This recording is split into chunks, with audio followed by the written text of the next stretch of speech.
भीम बहादूर माने पाटील परिवारानं या गावाला एक वेगळी विकासाची दिशा देण्यासाठी म्हणून अहोरात्र भैयाने त्या ठिकाणी प्रयत्न केले। अमर पाटील पुढे नगराध्यक्ष राहतील की नाही, कारण आता कार्यकाळ संपतोय, पण माने पाटील म्हटलं पाटील जरी बाजूला गेलं तर माने नगराध्यक्ष होतील अशी परिस्थिती आहे।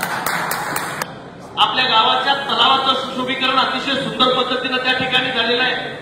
हॉस्पिटलची सुविधा त्या ठिकाणी अतिशय चांगल्या पद्धतीने या ठिकाणी झालेली आहे।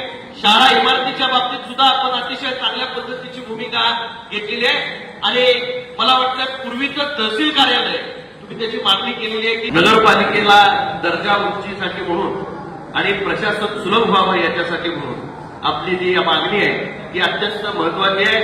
शिरोळ तालुका हे गावाचं लौकिक वाढवण्याच्या दृष्टिकोनातून इथं जी इमारत आहे त्याच्यासाठी एकनाथजी शिंदे साहेबांनी 10 कोटी रुपये देतो म्हणून सांगितलंय।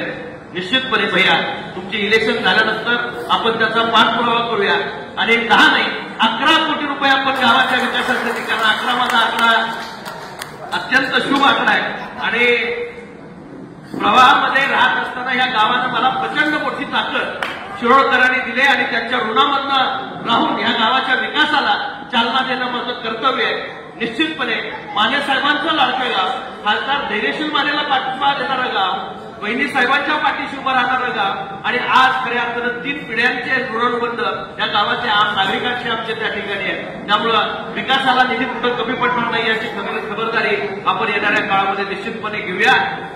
मी भैया या ठिकाणी आजचा कार्यक्रम पहिल्या दिवशी ज्यावेळी आलो होतो त्यावेळी 20-22 लाखात हे हॉल बसणार नाही अशा पद्धतीची अध्यक्षांनी त्यावेळी माझ्याकडे सांगितलं होतं, पण 22 लाखाला तुम्ही 30 लाखाची परत जोड दिली आणि जवळपास 55 ते 60 लाख रुपये या ठिकाणी या गावाला या हॉलला त्या ठिकाणी देऊ केले।